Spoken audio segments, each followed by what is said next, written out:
ఇది సత్యవాక్యం, జీవవాక్యం, ఇది దేవుని ప్రేమ కావ్యం. ఇది సత్యవాక్యం, జీవవాక్యం, ఇది దేవుని ప్రేమ. ప్రియ సహోదరి సహోదరుడా, ఈరోజు నీ కొరకు దేవుని మాట, నీ కట్లను తెంపెదను. ఇర్మియా 30:8. నీకున్న కాడి నీ మెడ మీద నుండకుండా ఆ దినమున నేను దాన్ని విరిచి నీ కట్లు తెంపెదను. ఇది ప్రవచనం అండి. ఇర్మియా ద్వారా, యెషయా ద్వారా, దావీదు ద్వారా మాట్లాడిన ప్రవచనాల్లో ఆ దినమున అని ఉంటుంది. అంటే ఆ దేవుడు క్రీస్తు రాకముందు, ఇప్పుడు క్రీస్తు వచ్చాడు కాబట్టి ఈ దినమున అని మనం దాన్ని చదువుకోవాలి. ఆ కాడి కట్లను దేవుడు తెంపేశాడు. అది మనకు తెలిసినప్పుడు మనం ఫ్రీగా ఉంటాం. కట్లు అంటే ఏంటో తెలుసుకుందాం. కట్లు అంటే ఒక బంధకం, ఆత్మ బంధకాలు కావచ్చు, బలవంత పరిస్థితి. ఒక వాక్య ప్రకారం చూసుకుంటే ఆశీర్వాదం నుండి మనల్ని వేరుపరచడం అన్నమాట. ఆశీర్వాదం మనకు రానియకుండా చేసే ప్రతి ఒక్క సాతాను కాడి అని మనం తెలుసుకోవచ్చు.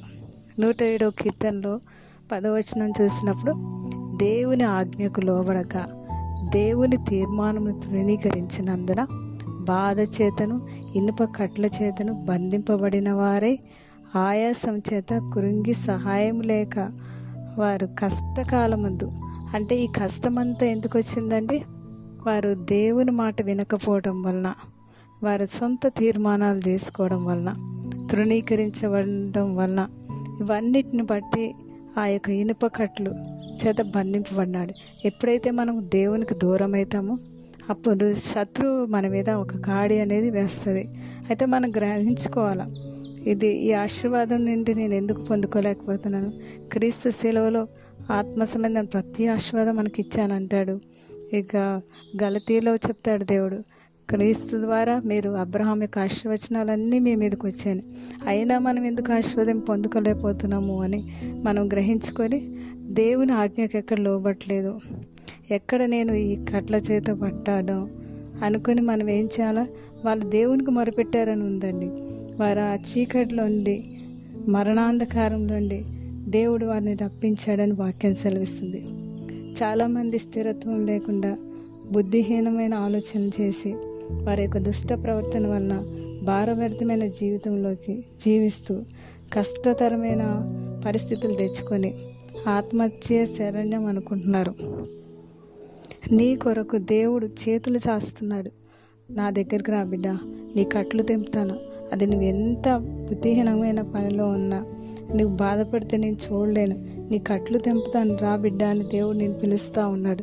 నీవు దేవునికి లోబడి దేవుని దగ్గరికి వచ్చినప్పుడు నీ ప్రతి ఒక్క పరిస్థితి చక్కబడుతుంది. యెషయా 9:6 ఉంటుందండి.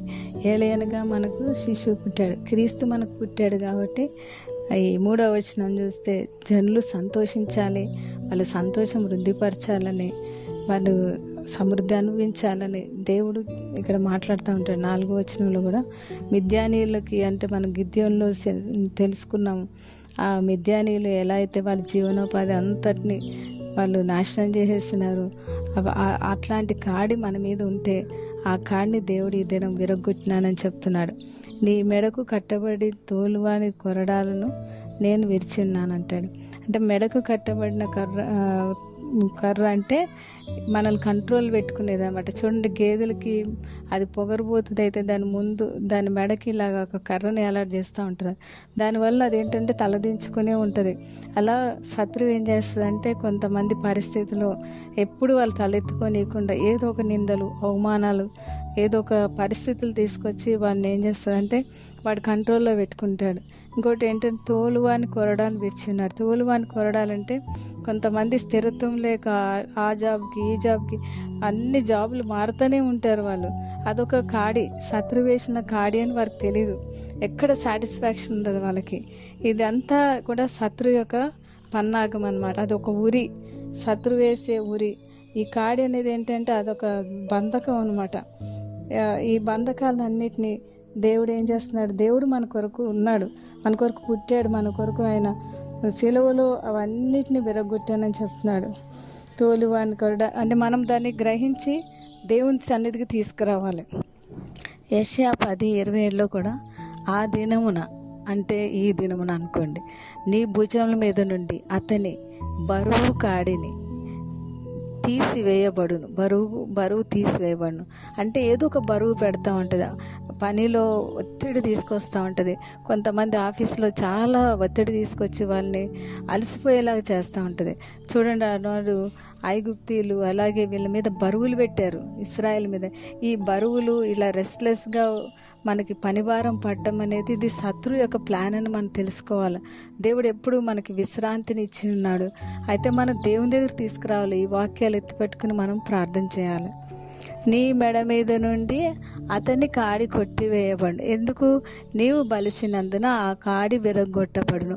అంటే నువ్వు ఆత్మలో బలపడినప్పుడు దేవుడు ఇలా సెలవిస్తున్నాడు. ఈ వాక్యాన్ని నేను ఎత్తిపెట్టుకుని ప్రార్థన చేయాలని మనం బలపరుచుకున్నప్పుడు ఆ కాడి, సాతాను వేసిన కాడి విరగొట్టబడుతుంది. మనం స్వతంత్రులుగా జీవిస్తాం. బలము అంటే ఏంటంటే ఆత్మలో మనం ఎప్పుడుగా వాక్యం చదువుతున్నప్పుడు, మనం నింపబడినప్పుడు అది ఆత్మలో మనకు ఎలా ప్రార్థన చేయాలో దేవుడు నేర్పిస్తూ ఉంటాడు. ప్రతి విధమైన కాడి విరిగిపోయింది.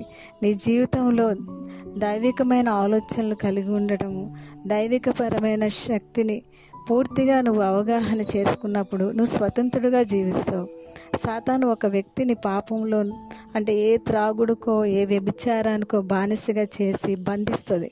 దాని ద్వారా ఆ ఆశీర్వాదం, కుటుంబపరమైన ఆశీర్వాదం అనుభవించకుండా శాపంలోకి దించుతుంది, నరకాగ్నికి తీసుకెళ్ళిపోతుంది. అయితే కొంతమందిని ఏంటంటే దురాశ కలిగిస్తుంది. దురాశ వలన ఏం చేస్తారంటే అప్పులు చేసి అప్పుల్లో ఇరుక్కుపోతారు, ఉచ్చుల్లో దింపుతాడు. అంటే సాతాను నీకు ఏ యొక్క బలహీనత ఉందో దాన్ని శక్తివంతంగా దాన్ని ఉపయోగించుకుంటుంది.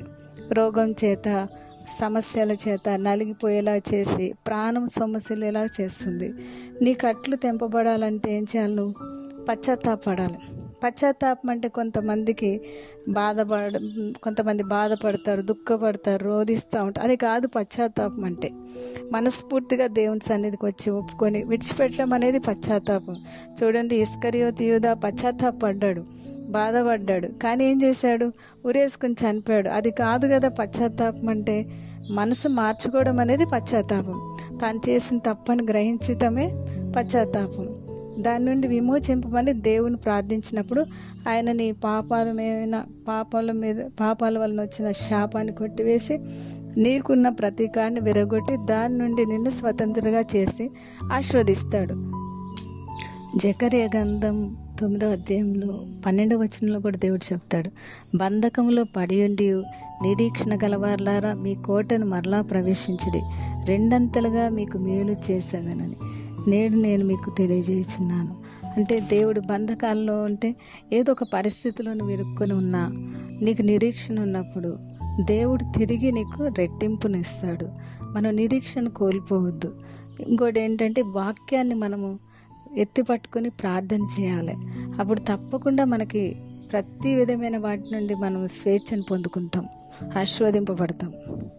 మనం ప్రతి ఉదయం సాయంత్రం చేయవలసిన ప్రార్థన, మా ప్రియ రక్షక నీకు వందనాలు, మా కొరకు ముండ్ల కిరీటం ధరించి మా శాపాల్ని తల మీద వేసుకొని ఆ ముండ్లతోటి గుచ్చించుకొని రక్తం కార్చిన దేవా, నీ యొక్క రక్త దారులు దేవా మా తలంపుల మీద పోయింది ప్రభా, మా తలంపులు మార్చండి ప్రభా. నీ ముఖం మీద మా నిందలన్నీ, అవమానాలన్నీ దేవా ఉమ్మిగా వేయించుకున్నావు ప్రభా. అవమానింపబడ్డావు ప్రభా, మా నిమిత్తం నువ్వు తలదించుకున్నావు ప్రభా. నీ యొక్క ప్రేమ మా ఎడల నువ్వు చేసిన త్యాగానికై వందనాలు ప్రభా. మా చేతులు చేసిన పాపం నిమిత్తం నీ చేతులకు సంకెళ్ళు పడ్డాయి దేవా. మా రాతను చెరిపివేసి నీ రాత మాకు రాసావు, మా రాతను నువ్వు తీసుకున్నావు ప్రభా. మా స్థానంలో నీవు తండ్రి శిక్షించబడ్డావు, మేము పొందవలసింది నీవు పొందావు ప్రభా. మా అతిక్రమాలు, దోషాలు నిమిత్తం నీ మీద దేవా నీ వీపంతా దున్నబడింది ప్రభా. నీవు దెబ్బలు తిని మాకు స్వస్థతనిచ్చావు ప్రభా. నీవు రాళ్ల మీద నడిచి ప్రభా మాకు మా మార్గంలో రాళ్ళు తీసేసి చక్కని మార్గంలో నడిపించడానికి నీ కాళ్ళకు మేకులు కొట్టబడినాయి ప్రభా. మా కాడిమాని మోకలు తీసివేసినావు ప్రభా. మమ్మల్ని రాజమార్గంలో నడిపించడానికి దేవా నీ రక్తధారలు ముద్రలు మాకు దేవా ముందు నడుస్తూ తండ్రి మమ్మల్ని నీ యొక్క రాజమార్గంలో నీ యొక్క దేవా పరలోకపు ద్వారానికి మమ్మల్ని చేరుస్తున్నావు ప్రభా. దేవా నీవు భరించి బాధింపబడి మమ్మల్ని విడిపించావు ప్రభా. మా ప్రతి కాడిని విరగొట్టావు, మమ్మల్ని స్వతంత్రులుగా చేసావు ప్రభా. మమ్మల్ని ఏ మనిషి మాట నిలవలేకుండా, ఏ శత్రువు తండ్రి మమ్మల్ని ఏలకుండా నీ ప్రేమగల హస్తాలకు మమ్మల్ని అప్పచెప్పుకుంటున్నాం ప్రభా. మమ్మల్ని తాకండి ప్రభా. నీ రక్తధారుల క్రిందకి మమ్మల్ని తీసుకుని వస్తున్నాం. మా యొక్క ప్రతి ఒక్క తండ్రి బంధకాలు, ప్రతి ఒక్క దేవ పాపాలు, శాపాలు అన్నిటి నిమిత్తం మేము పశ్చాత్తాపడుతున్నాం ప్రభా. వాటన్నిటి నిమిత్తం నువ్వు వెల చెల్లించావు ప్రభా. నీ కృతజ్ఞతాస్తులు చెల్లిస్తున్నాం. వ్యాధిని భరించి మా కొరకు నువ్వు చేసిన శిలువ త్యాగాన్ని బట్టి మా వ్యాధిని మోసుకొని పోయావు, మా సమస్యలు మోసుకొని పోయావు, మా రుణాలు నువ్వు తీర్చేసావు ప్రభా. నా ప్రతి అవయవాలని తండ్రి నువ్వు రక్తమిచ్చి కొనుక్కున్నావు ప్రభా. మీకు మమ్మల్ని సమర్పిస్తున్నాం ప్రభా. రోమా 8:11 ప్రకారం మృతుల్లోండి క్రీస్తు యేసుని లేపిన వాడు చావునకు లోనైన మా శరీరమును మాలో నివసించిన పరిశుద్ధాత్మ ద్వారా జీవింపజేస్తున్నావు ప్రభా. మా శత్రువు చేతి నుండి విడిపించి మా జీవితకాలం అంతా నిర్భయంగా నీ సన్నిధిలో పరిశుద్ధంగా నీతిగా మమ్మల్ని జీవింపజేస్తున్నందుకు మాకిచ్చిన ఈ గొప్ప రక్షణకై నీ కృతజ్ఞతాస్తులు చెల్లిస్తున్నాం తండ్రి. Amen, amen, amen.